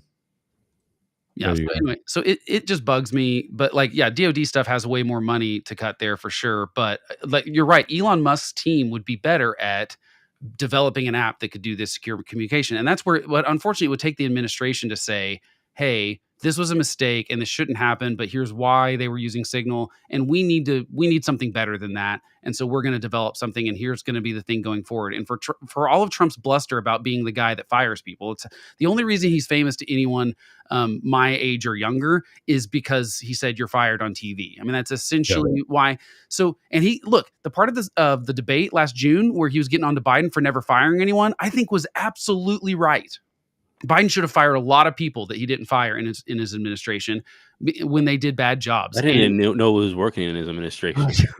So that was a good point. But like, for you not to fire someone after this is kind of like, what would you fire someone for, Trump, other than going against you? And so to me, like Trump could have made, I think Trump could have made it. First of all, Trump only cares about himself. I think you all know this, right? Sure. I think there's two things that we're not talking about that I wish people were talking about, and I only heard it one place so far. The first thing that we haven't spoke about is the, in my opinion, the abdication of powers from Congress to the executive branch in such a way that the American people are not even talking about this week. and not even privy to who the hell we're bombing these days. Yeah, it's crazy. And which is absolutely insane that we're just going to, and obviously what happened is they struck this apartment building. Apparently it collapsed with people inside. Yeah. Other people besides the target. That doesn't seem like they're taking every, and the other one is representatives of the government, those congressmen and women and senators and what have you are partially responsible for that. And they got no say in that. They are absolutely responsible. The fake we have a two branch of government system right now because Congress is broken. And so we're not talking about that. We're not talking about the powers that the people should have. This is not the Congress. And we'll stop talking Congress like these people over there. That's us. That is literally us, the people saying, hey, what are we going to do and who are we going to bomb and whatever. And they've just said, hey, we're not going to deal with it. The executive branch in a signal chat can order strikes against apartment complexes. Absolutely insane. And this is the last thing that's not being talked about is we're not talking about the I hate to say collateral damage, but the collateral damage of everything, and how callous it was to say, hey, let's go do the thing. Okay, fine, you do the thing, but now it's just like we're talking more about security than we're talking about the strike, the people, or the civilians that were dead. Like the Signal app is really more important than the fact that the American people didn't even give the okay to go there and level an apartment building. What? This gets a little tricky because I feel like with this specific situation, there's no excuse for Congress not to be looped in. Reason was the one magazine that I saw talking about this, by the way. So let's give Reason a little bit of props for I'm having trying to find where we talked about it. So this here's the week. problem. This has been a problem for over a year and a half, or I mean, since October 7th. That's when the Houthis started attacking ships in the Suez Canal. It's also very interesting, by the way, they're not attacking Chinese ships. Strange. And Right. Right. And so here's the problem. I don't think the Biden administration took it seriously enough. I'm glad the Trump administration is taking it more seriously, but this is not an emergency situation that came up last night and we need the executive branch to be able to make a decision on it immediately. I am all for the executive branch having that kind of power. We have an imminent terrorist threat, there's some sort of thing, or we have an opportunity to take 100%. someone out and we can't loop Congress in on it because there's not time. 100% giving the president that kind of authority. However, this Houthi situation has been stirring for a very long time. I don't think Congress should be giving the executive branch the exclusive ability to take them out without some sort of congressional approval of even a committee, for example. Like, it doesn't have to be the whole of Congress. I'm fine. Like, again, we got to get cameras out of some of these places because you can't have an honest debate about this kind of stuff in front of cameras. And that's why the Intel Committee, National Security and stuff. But there should be loop in from Congress. But that is Congress can change that. Congress unfortunately gave, and I think I talked about this a couple weeks ago when I was on, but I can't remember now because I've been on too many shows lately. But the problem with all these laws, tell us about it. Where else are you guesting? Oh, I've just been trying to guest on a bunch of stuff. You're moonlighting? Well, not You're like moonlighting on Ross? No, on other people's, they're not like the round table shows. They're more like I'm just the guest. But anyway, so I've had this conversation. I mean, figure it out, Matt. Yeah. It's got to be all about Blake. It's got to be all, trying to promote the brand. So okay, so what happened is that let's talk here on his other show. Congress gave these kind of powers to the executive branch under emergency authority, but then they tried to write in what they called legislative vetoes in this kind of thing. And so that they could say no. Well, what happened is, so they did this in like the 60s and 70s. In the 80s, the Supreme Court said, I believe it was in the 80s, the Supreme Court said, actually, that's not constitutional. There is not, it's unconstitutional to say that the legislation can have a check on the executive branch that's not impeachment or them just writing the laws or changing the laws. They can't veto the president can veto them. And so they struck down all the parts of those laws. But not line item vetoes. It's all or nothing. No, not even just that. Right. It's all or nothing. And then, so they were like, the only way that Congress can do what they're saying they need to do is to change the law with veto proof majorities is essentially what happened. So unfortunately, they gave presidents a whole bunch of power. And at the time, presidents were not abusing these emergency powers. And so they didn't do anything about it. And that's Congress's fault going way back. But I disagree, but go ahead. Well, I mean, I think that they should have immediately, when that Supreme Court... I agree with the Congress. They should have took it back, but you don't think they're abusing them. The only reason why we know that these powers are being more and more abused is two reasons. Number one is the speed of information now, and number two is that the Congress absolutely does nothing. And it's kind of like quiet quitting. You could tell that you don't notice somebody's quiet quitting for the first 3 months, but by month 6, you're like, I don't think he's done anything for the past 6 months. And that's what Congress was. It was like for the first couple of years, you're like, they're quiet quitting. But now it's like 10, 20 years later, you're like, I don't think they're doing anything. But here's what I'll say about that is that I think what wasn't happening is that presidents weren't abusing. They weren't saying things were emergencies that weren't actually emergencies. Does that make sense? Like at the time, I think that Congress felt like the president was still actually using these emergency powers for actual emergencies and not for, like, Donald Trump starts saying, well, this is emergency so that I can do this. And then Biden does the same thing with student loans and trying to stop stop people paying their rents and he keeps trying to. And the problem is Congress should put in a thing that says you can declare an emergency, but it only lasts 30 days. And then we have to extend it if we think it's really an emergency. And that would prevent this. They have the power right now to do that. You would only need 5. You don't even what's the majority right now? Unfortunately, 3 Democrats have died in the last few weeks. The fact is they can't do political battles. That's the problem with Congress. Imagine if they did that right now. They said, hey, you know what? We got to review this. You know what the president would do? He would say they're making the country unsafe. Yeah, done. That dies already. That dies that dies before it hits the floor. But they have the power to stop it from happening. And of course they do, man. Right. And the problem is they don't have the will. We know they have the power. They don't have the balls. Yeah, they have no balls, man. Or the tip. Because they don't even want to hear that one statement. You're putting the country at risk. They don't want to hear that. So they'd rather quiet quit. Well, but if that's the case, if the country's really at risk, then the whole of Congress should agree that it's still an emergency. And I think like when COVID hit, no one would have disagreed 30 days later that that was an emergency, right? The Congress would have voted to say, yes, it's an emergency. We're going to extend it for another 90 days and then we'll revisit it in 90 days or whatever they want to kick the can down the road to, just like they do with budget stuff. So my point is that Congress has got to take that back. I agree, Matt. They're not going to, unfortunately, because both sides are just happy to do whatever their president says. And they're only in opposition to the executive branch when they have a different letter behind their name. And until Republicans get serious about checking Trump, which by the way, would benefit Trump. I mean, I think like let's be clear. The Senate saying we will absolutely not, Matt Gaetz will not get through, you should just withdraw him, helped Donald Trump be successful because he would have been a disaster. And so Senate Republicans weren't trying to thwart Trump. They were saying, this is a bad idea and we're going to use our power to leverage. You should not pick this guy. And they should do more of that. You can do it in a way that's not adversarial. But the point is, we've got to, at some point, take back those emergency powers because presidents have, especially Trump and Biden specifically, have very badly abused those emergency powers. And they were never meant in the Congresses that wrote these things to be used for such things. But the problem is the trigger they had to be able to call that back isn't under the Constitution anymore, and they need to change that trigger, which would be really easy. They could just go say, instead of a legislative veto, the president can't declare an emergency that lasts for more than X amount of days before Congress has to say it's also an emergency for it to keep going. Right. And problem solved. And then I think we have a good situation where we get the president the ability to do something quickly if he feels there's a real emergency, but he has to know that after a certain amount of days, Congress is going to have to also agree that it's an emergency, and that gets the people that we can elect and that we can fire every 2 years if we want to in the House, a third of them in the Senate. It gives the people way more power and way more say in what's going on. Because you're right, there should be more than just the Trump administration that's held responsible for something that happens in the military if something goes wrong. I think we should be able to keep, Congress should have to be involved in that too, because they need to be involved in the big decisions, because that's why we've sent them there. And that's just not happening, unfortunately.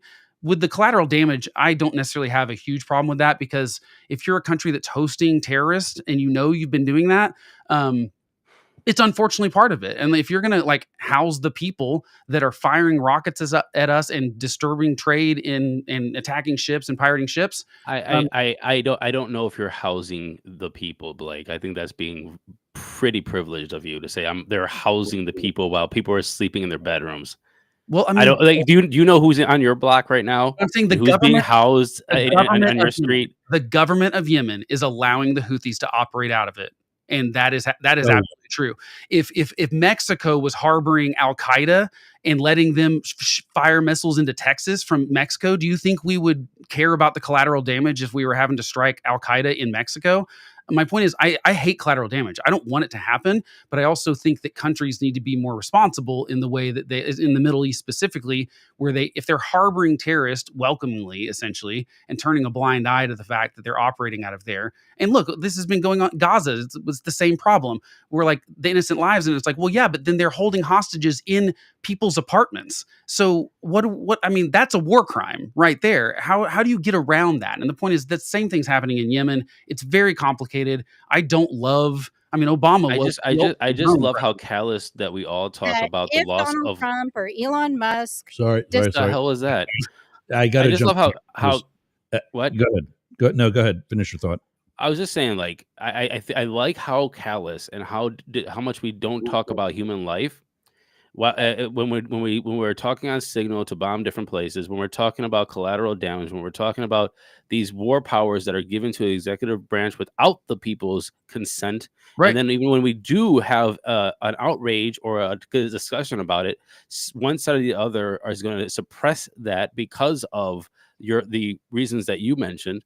And so we can't even have an honest conversation about this. Meanwhile, the people are not even involved with the strikes and any of these strikes. And so I feel that we are in a place of we're losing the plot of what we're supposed to be doing. I think globally, I think we're the bad guys.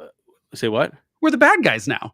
Yeah, I think we're losing the plot of what we've been doing globally and how we are treating people And I think that it really shows the Americans' psyche that we care more about who's in the Signal chat, or what app we're using, and that's what's dominating the conversation. And I think that we have just totally messed up our priorities.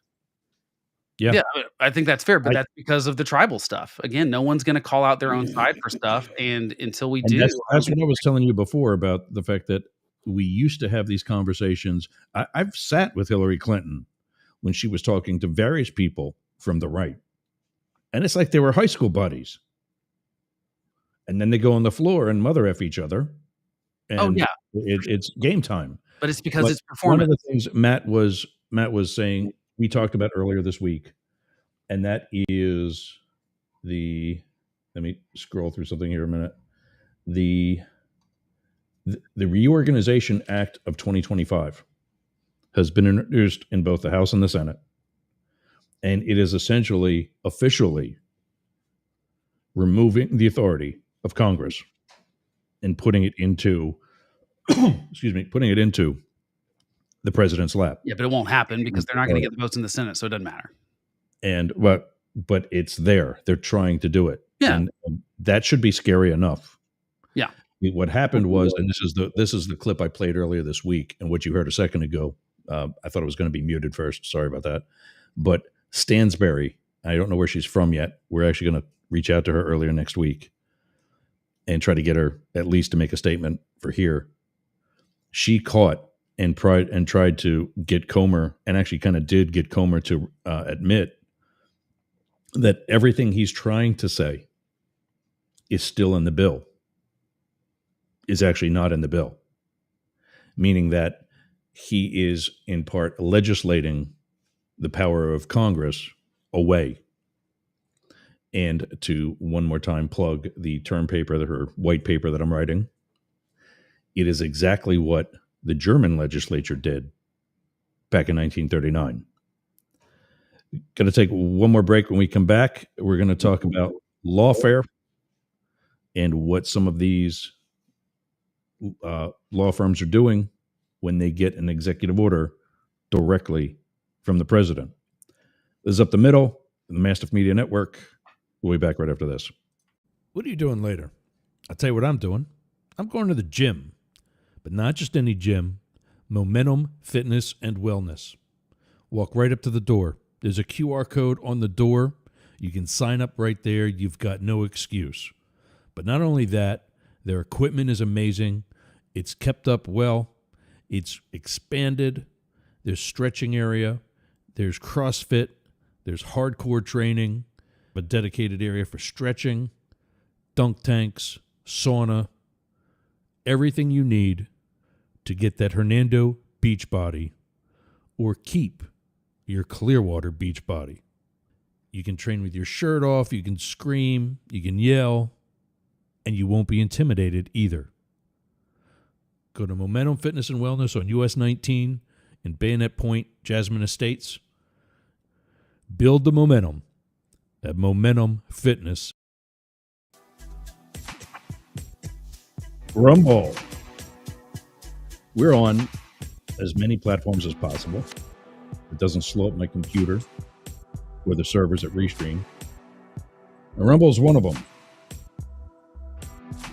If you want some of the extra features for some of the searches that you do and the things you watch there, or if you're a content creator and still need to develop an account on Rumble, go to rumble.com/register/Yergz Media.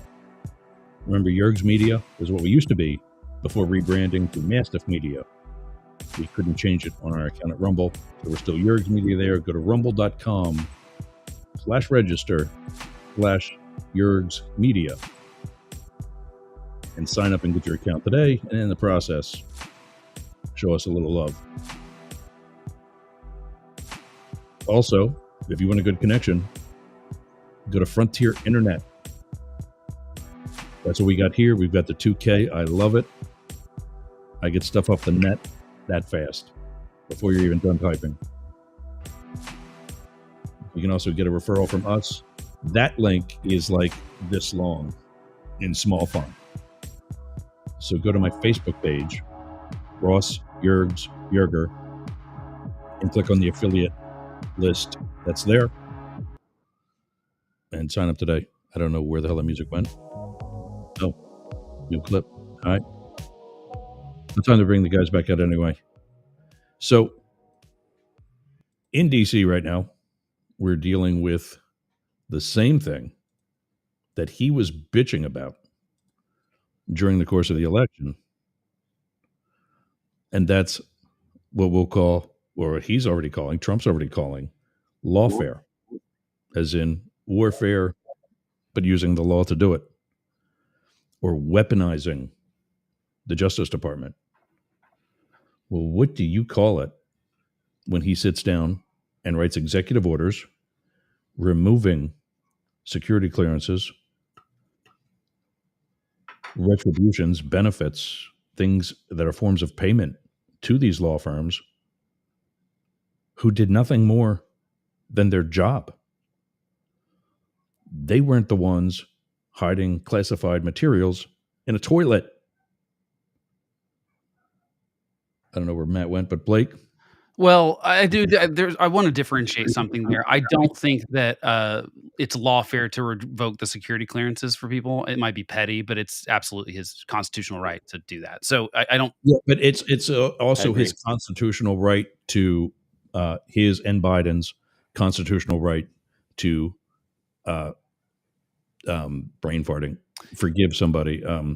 Oh, like pardon people? Yeah, no, but that's been abused too. So, but I don't think the security make them good, sound, moral decisions to pardon somebody that's a cop killer, right, or 1,200 people that are actually terrorists. But lawfare to me only describes using whether it's the Department of Justice or using the court systems as a way to punish someone else for something that they maybe didn't even do. And there's two different ways that people use this, in my opinion. There is the this happens honestly with just lawsuits. Honestly, I think it's kind of lawfare even when like big companies sue other companies because they know they're going to like pile them with enough legal stuff that they can't possibly do it. And the point is just to bury them in legal fees. They know they're not going to win the case, but that's all they're trying to do. I think that's also lawfare. It's a private version of it, but the public version of it, in my opinion, is when if you have control over the Department of Justice, for example, and you are instructing them or they just are doing so because they know it's what you want, going after your political enemies specifically. And so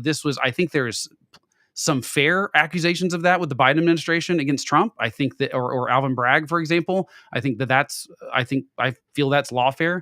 I also think that Trump coming in immediately and trying to dismiss the case against Eric Adams is the exact same thing. It's a political favor. Or going after Hunter Biden. So it's like the opposite of lawfare a little bit. And so yeah, I don't like this stuff. But what bothers me so much about this specifically is that this is not, look, at least you could say the Biden, I'm not trying to justify it. I'm just saying, at least it was the Justice Department going after Trump for something that was a crime. I mean, like what he did, taking those documents was a crime. I agree that it's hypocritical in the sense that we didn't go after Hillary Clinton for it. And it was fine that Joe Biden had stuff in his garage. And that's why I'd like to just take it all. No, stop right there. Stop right there. No, I want to take it all.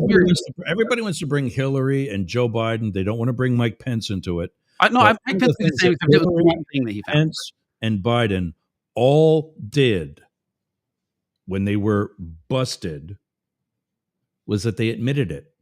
Well, Hillary did not. Hillary got caught and then admitted it. My point, Mike Pence and Joe Biden did find the stuff and then admit it. Now, Biden's was far too late, in my opinion. It was years. Mike Pence found his like a few months after he was not the VP anymore. And negligence on any level is not an excuse. So it doesn't matter how long it is. But that's my point, is that I think we should take it all very seriously and try to find systems that prevent it from happening. And I think we should punish people that do it egregiously. Trump did it egregiously. He knew what he took. So anyway, my point is not that, I don't want to rehash that whole thing. My point is that the Department of Justice had a legitimate case against him, but you could at least say, well, but is it lawfare in the sense they're only going after Trump for the same thing that several other people did? And the problem that I have now is that this is not the Department of Justice going after politicians. That's my point. That's my point, is that those several other people didn't lie to Hillary did. The National Archives. Wipe the servers.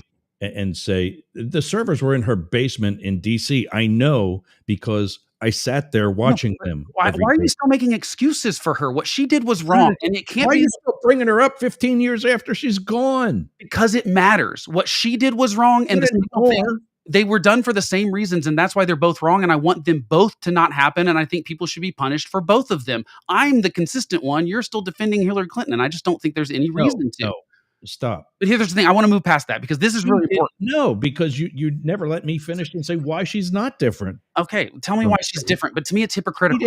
She didn't lie to the FBI when she saw that she had them. Well, okay, I'm talking about the signal chat. I'm talking about the signal chat. How is it different than the signal chat? Unlike you, I know Hillary Clinton. How is it different than the signal chat? Savvy. Let me finish. Yeah, you're talking about the documents. I don't care about the documents. How is it different than signal? I care about the documents. You don't want to talk about the documents? Don't talk about the documents on your show. I'm not talking about the parallels between the two. What we're talking about aren't the documents. Ladies and gentlemen, this is 90 minutes into the show, and this is the part where Ross and Blake start to fight like they're brothers about the same thing for the next 15 minutes. So if you want, go grab some popcorn and a Coke and a smile, and they'll be back. It's still just fighting about it, but we'll see you in 15 minutes. Well, actually, you can, and now so I can say something, I'm going to mute you two idiots. You can actually now catch this episode on Spotify, Apple, or wherever you get your podcast, because I'm going to spend the next 8 hours editing this damn thing, from getting all the uhs and ums out of it and making it a professional broadcast and making it something that's actually worth listening to besides this. But the point of all that is Pence, Biden, they found the information and they said, hey, here's this. Come get it. I can bring it to you. What do you want to do? Trump lied about it. Then when he was told, yes, we have it because you have it because here's how we know you have it, and I'm not going to get into that, he hid it. He went to his property manager, and said, hey, get rid of that stuff, and then get rid of it off servers. All of that stuff. You're getting no argument from me on any of this. I'm asking you, what's the difference in the servers and the signal chat? Let me finish the documents first, then we'll talk about the signal chat. I agree with you on the documents. You don't need to finish it. I agree with you. What he did was wrong. I've never defended it. You keep bringing up Biden and Pence and all the others that they're all in the same level. No, I didn't say that at all. I said I don't want what happened to all of them to happen. Some of them are mistakes, but I don't want those kind of mistakes to happen. I didn't say they should all be criminally prosecuted. And I said that the case, I've never said the case against Trump with I said the documents case was the most strong case of all of the criminal stuff that was going on. He was on tape admitting that he knew what he did was wrong. Okay. Yes. I'm not saying that at all. I'm not trying to even compare those two things right now. I'm trying to say the Hillary Clinton email servers that she set up to circumvent FOIA and that had classified information on it is no different than the signal chat that was set up to circumvent FOIA. That's why they had the messages be erased, and they talked about sensitive stuff in it. What's the difference? What do you have saying that she did that to circumvent FOIA? What else would be the purpose of it? Why did she need her own email server? Redundancy. No, it's not a there's no, we don't allow that. If we allowed everyone in the government to have a redundant server. Well, I mentioned that earlier, guys. I don't know why you're just talking about this now. No, I know, Matt, but I don't know. Why are you bringing this up now, Blake? We talk about this stuff every day. Because I'm saying you guys come on here sometimes. Oh, nobody's ever said this. That whole Reorganization Act I talked about twice this week. But Yergz, what I'm asking you is, what is the difference between Hillary's email server and this signal chat? What is the difference practically? Not much, if anything. I think they're both wrong. I think they're both wrong, and that's my. That's the thing is, I don't know if either. I don't know if you know if they're wrong, Blake. Honestly, I don't know if they're wrong. I agree. I don't know if either is wrong. I think they're illegal by the standards that we have in the government right now for sharing classified information and freedom of information. The FBI said that nothing that Hillary did was illegal. It was just bad judgment. But there was classified information on her private email server, which is illegal because it was not allowed to be there. And this is my criminally prosecutional. When a lot of these people come in to the positions that they have, Pete Hegseth has very little, if no. I was thinking about when I saw that bit about Pam Bondi and her saying it was not classified. Anybody that's played one hand of poker knows the way she said that was what we call a tell. The way she extremely put behind not classified is her way of saying, yeah, it was classified. It was pretty freaking sensitive, and we shouldn't have had it there, but I don't want you to know that part. Well, and the good news here is that 74% of Americans think this is a very serious deal or pretty serious. I can't remember what the exact YouGov thing, and 60% are Republicans. So it's not working when the media and the administrations try to spin this stuff when we can see with our own eyes. I'm like, I don't know. It's like, I think Americans are smarter. Now, the problem is that Trump sometimes like digs into the lie so hard that he eventually convinces. It's like Nick Catoggio at the Dispatch had a great article about like the overuse of the term gaslighting, but that is absolutely what the Trump administration does, is try to, they're like the boyfriend that gets caught like naked with another woman and then try to convince their girlfriend that like, you did not see what you saw. No, that's not what happened. And that's what the Trump administration tries to do. But it doesn't work for the most part. It will work with the MAGA crowd for sure, but it's not working with most Americans. That's the good news. And it didn't, just like it didn't work with Biden, like with the press and Democrats trying to pretend he wasn't too old. Matt knew it. And Matt was like, yeah, this is a problem, but it didn't work because most Americans said this is a problem and you can't lie to us. And so I don't think it's going to work necessarily, but what bothers me is in the meantime, you've got some Pam Bondi, and we got to actually start talking about these actual law firms here before we run out of. I think this is actually super dangerous. Like it's incredibly dangerous. Yeah. Well, I'm watching her say that, and is he showing a skin over there? What's he doing? Oh, I'm muting a train. No, Matt's doing yoga in his chair. Yeah, chair yoga. She said that, and it occurred to me.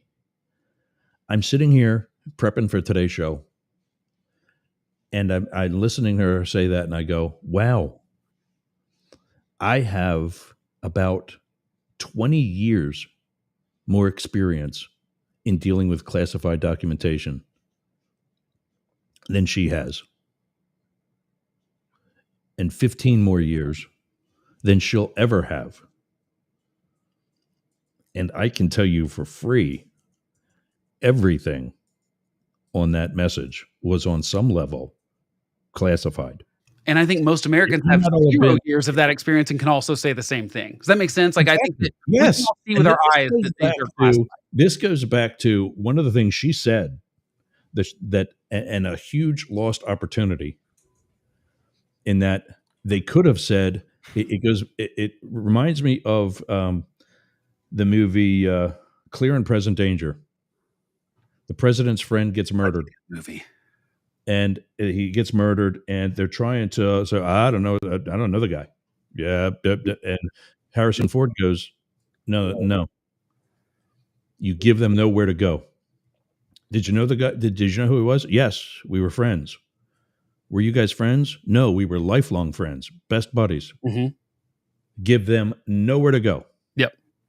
If they would have come out and said, oh, Jesus, yes, we got a little too comfortable. This was complacency at its absolute worst. Totally agree. We'll never do this again because, oh my God, thank God it was a successful operation. Yep. And none of our people were hurt. Yep. Maybe the whole thing with the apartment building could have gone a little better, and we'll work on that. But that had nothing to do with the information that was shared on an application we had no business using to share that. And honestly, it would be a great way to pivot Elon to something you could do. Like, we're going to chalk that up on inexperience. We're all new at this. We're all a little excited. Not going to happen again. Yeah, and Trump should be the person that puts Hegseth in a Sunday or Monday. Yeah. We would be talking about something totally different for the past hour and 35 minutes. Or we'd at least be talking about solutions to the problem. Because like I said, I think that it's a legitimate conversation for us to have. Like, should they have an encrypted asynchronous thing that isn't subject to freedom of information accounts? I'm okay with that. Like, I don't have a problem with that. Let's talk about it as Americans. It's there. I don't know why Ratcliffe wasn't saying, why aren't we using this? And I can't say what it is, but I'm telling you, it's there. Well, it's obviously they're behind the ball on being able to use it, apparently. And like, I would love to actually talk to someone about that, or what we talked about earlier, and that they're circumventing FOIA. Yeah, and I think that's what it is. Freedom of Information Act. Now, we got to get to these lawyers things because I mean, I think this is not more important because they're two totally different buckets. But I do think I agree that it's probably it's dealing with corruption, lack of accountability, and hypocrisy within this administration. And I'm not saying it's the only administration to have all those three elements, but it's the first one in a while to say, hey, we're not like that. And it turns out to be nothing more than projection. Well, I think the hypocrisy has been pretty fluid, and for like every Democrat and Republican in power as of late. For the There's most one part. thing when you make a campaign promise and you say, and this happened to Obama, I forget, I think it was with Syria or so, I'm going to end the war here, there, or somewhere else. And you say that as, a governor from some state that's now a big shot on the national scene, and you get elected. And between the election and all, you're sitting in those briefings like I was right side of the door of with Hillary and Barack, and you're being told by generals and outgoing secretaries of state and defense and these people and those people and analysts and whoever else, here's why that campaign promise ain't going to happen if you know what's good for you. Yeah. And then you got to eat crow. There's that. But there's also saying one thing when you know damn well you're going to do another. And that's the Trump administration. Yeah. I have no idea. I have no idea what Project 2025 is. It's a 900-page document. You're in there 300 times. You got a little bit of a clue, I'm sure. Yeah, but that was just politics. I mean, like, here's the thing about this lawyer. No, that's an outright lie, because that's exactly what he's doing now. But that's what they do, Yergz. I mean, like Kamala Harris was lying too. Like, the hypocrisy and the lying is just, and the overpromising is just unfortunately part of the circus now. We as Americans put up with it, and it works. And until it doesn't work, they're going to keep doing it. That's on us, in my opinion. We keep electing people that like oversell. I mean, honestly, I think it hurts their presidencies. I think the reason we keep rejecting parties is because they overpromise and then they can't possibly deliver that. And we go, well, you didn't do what you said you're going to do. We're going to try the next guy. And that's why we flip. I want somebody to come up and say, you're not going to elect me now because I'm not going to blow all kinds of smoke and sunshine up your ass. But I'm going to tell you what could have happened if you will elect me. And then they don't get elected. And everything that could have happened. And they come back again and say, I told you so, vote for me. And maybe someone will do it sometime. I mean, maybe it's not the normal. Matt can tell you that. No, it's not. It's not. I do think it would be refreshing. I think it would actually get a reaction from people. I think if someone came in and said, you know what, that's not the president's job to do that thing that I'm promising. That it was ridiculous for Trump to ever say he could end the Ukraine thing in a day, on day one. I mean, like, that was just always like, he had to know that. I think that was within 24 hours. A silly promise to make. Going to be on day one. But okay, this lawyer stuff is crazy. Do you want to set it up? Whatever. Yeah, go ahead. You get started.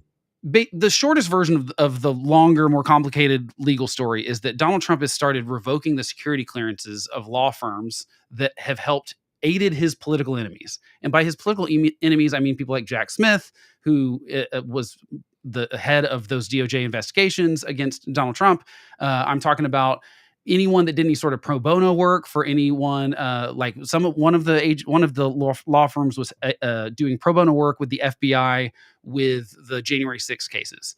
And so there's 4 law firms that he specifically targeted, and he's basically trying to ruin their businesses because there's 2 things that are happening here. There are certain cases, for example, the documents case, and the smart lawyers that I read, like Andy McCarthy at National Review, who was a prosecutor at SDNY for a long time. And so he knows all about how this stuff works. He was like, it was always foolish for the DOJ to go after him on the documents. And by the way, new listeners, SDNY stands for Southern District of New York. Yeah, Southern District of New York, which is one of the federal district in New York City. One of the elite federal prosecution offices, in the country. So he worked there, and he's a lawyer, and he goes, look, he called this 2 years ago. He said the DOJ trying to get Trump on the documents isn't going to work because it's going to take too long to take that to trial because of all the classified documents that are involved, because you have to get lawyers. You have to have a defense firm that has secret clearance and can look at those documents, and then they've got to go back and forth with the court to decide, and the government decide what can we say in court, what we cannot say in court. So lawyers need security clearances too, even when they're defending someone that does a leak like this or something. Right.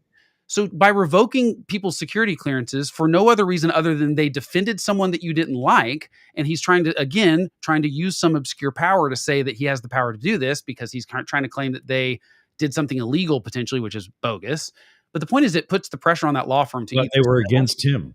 They were that's illegal. Right, or they sued against his administration or against his policies, or they aided in those. So the problem is you are attacking the actual system itself, and in combination with trying to encourage Republicans to impeach judges that for the sole purpose of he doesn't like those judges because of the decisions they've made. Now, I do think we need to have a conversation in this country about letting one circuit court judge put nationwide injunctions on congressional or presidential actions.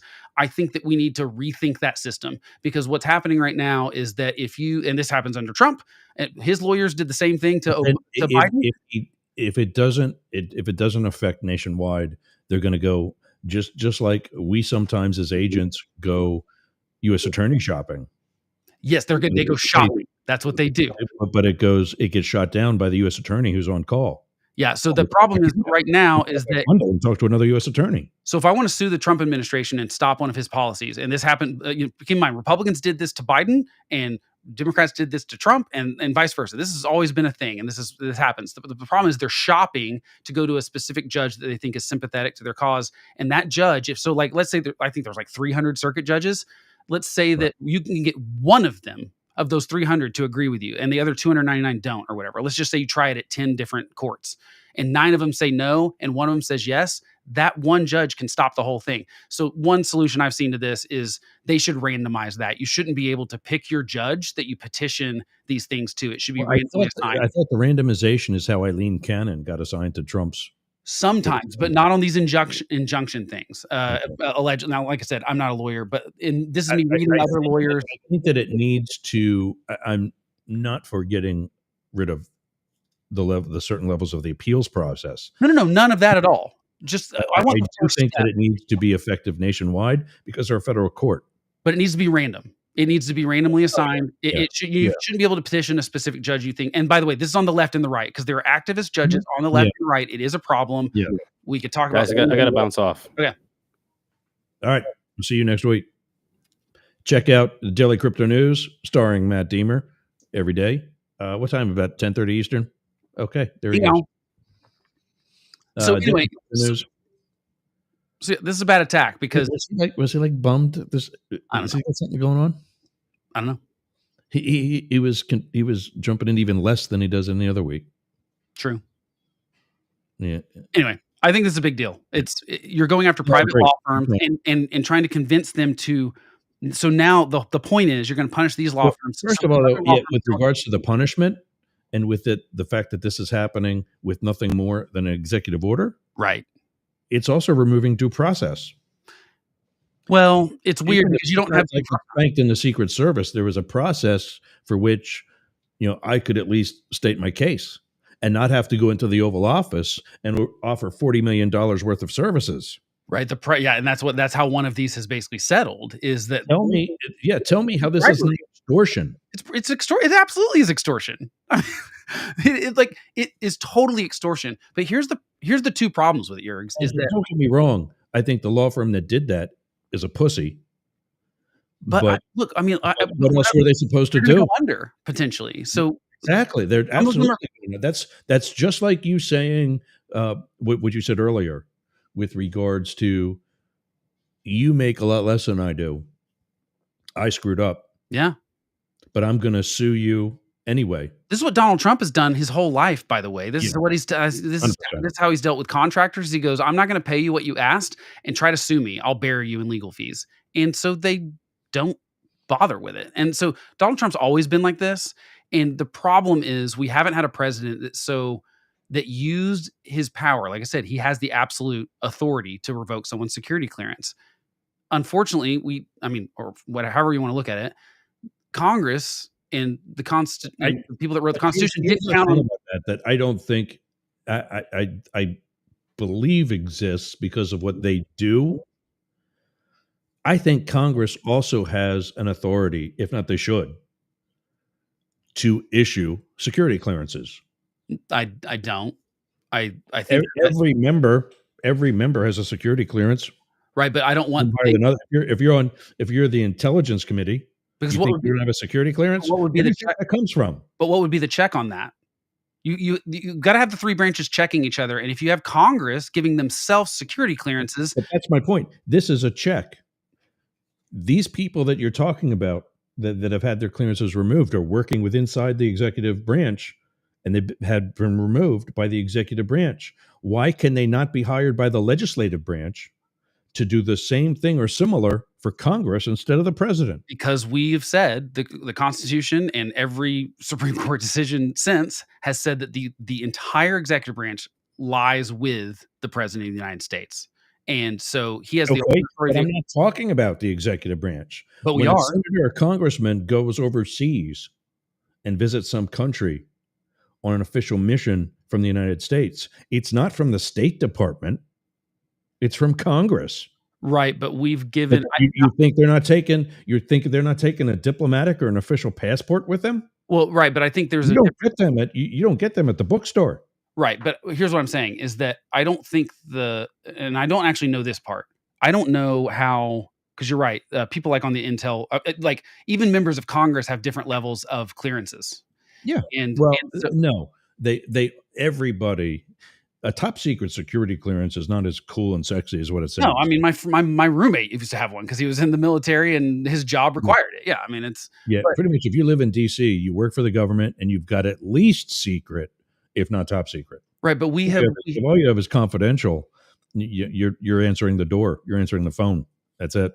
Yeah, but I don't know how that works as far as like, can the president revoke a sitting member of Congress's? Probably not. Actually, I'd have to look into that. I don't know that part. That's my point. This needs to be a part of those checks and balances. When we say Weissman and Company and what's the other one?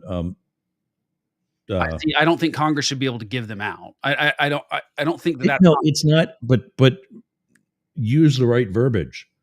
They still need to be investigated, and perhaps now all over again. Who?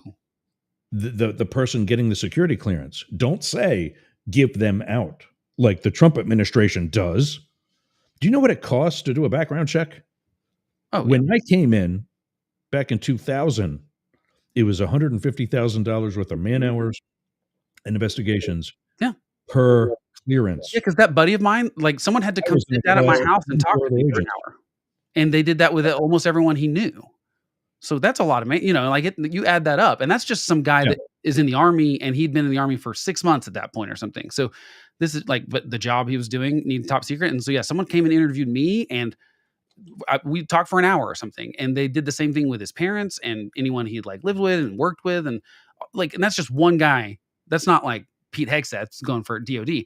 So I don't know the legalities there, but the check here is Congress can impeach the president if they abuse the power. Because I think that's the problem, is that Donald Trump he's using removing someone's secret clearance and also threatening them with other legal actions in order to extort them.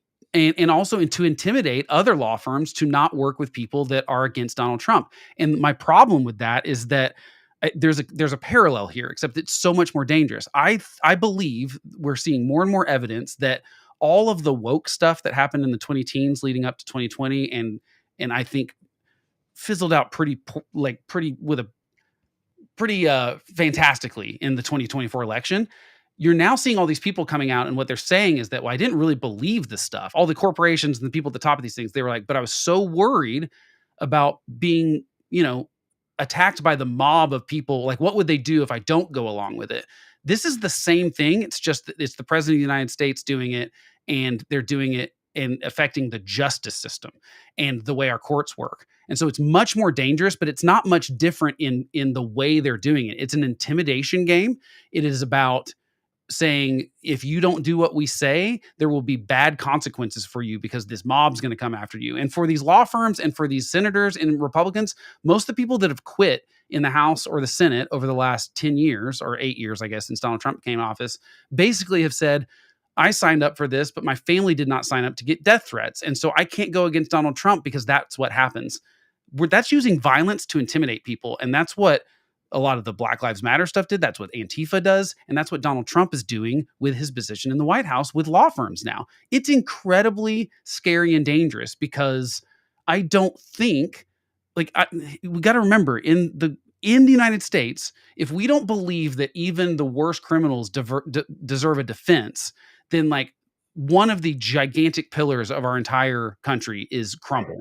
And that's essentially what Donald Trump is saying, is that these people were my enemies and don't deserve defense attorneys. And you should not ever work for them. And you're going to end up with people on espionage charges that are working with a public defender because there's no private law firms that are willing to like risk their careers and risk being thrown in jail. Now, Donald Trump has not tried to actually prosecute anyone for something that I think is lawfare yet. Like, I think he's using it in a different way, which I unfortunately think is actually smarter than if he would have gone after Liz Cheney for saying she was treasonous or something. I think that there's no way you could put that court case together. But I think this stuff is even scarier because someone got in his ear and said, here's what you do. You delegitimize judges and you start going after law firms and they'll be scared to defend people. And this whole system will just crumble beneath you. You won't have to go after you in. I'm reeling you in.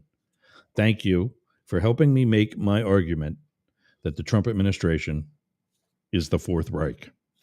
And I'm still not going that far. I mean, I don't think this stuff's going to work well. Read my paper. That's fine. I mean, I will. I'm still not there. I still think that he would love to be, but for the most part, they're still not competent enough to be. The signal chat thing. I didn't say he's any good at it.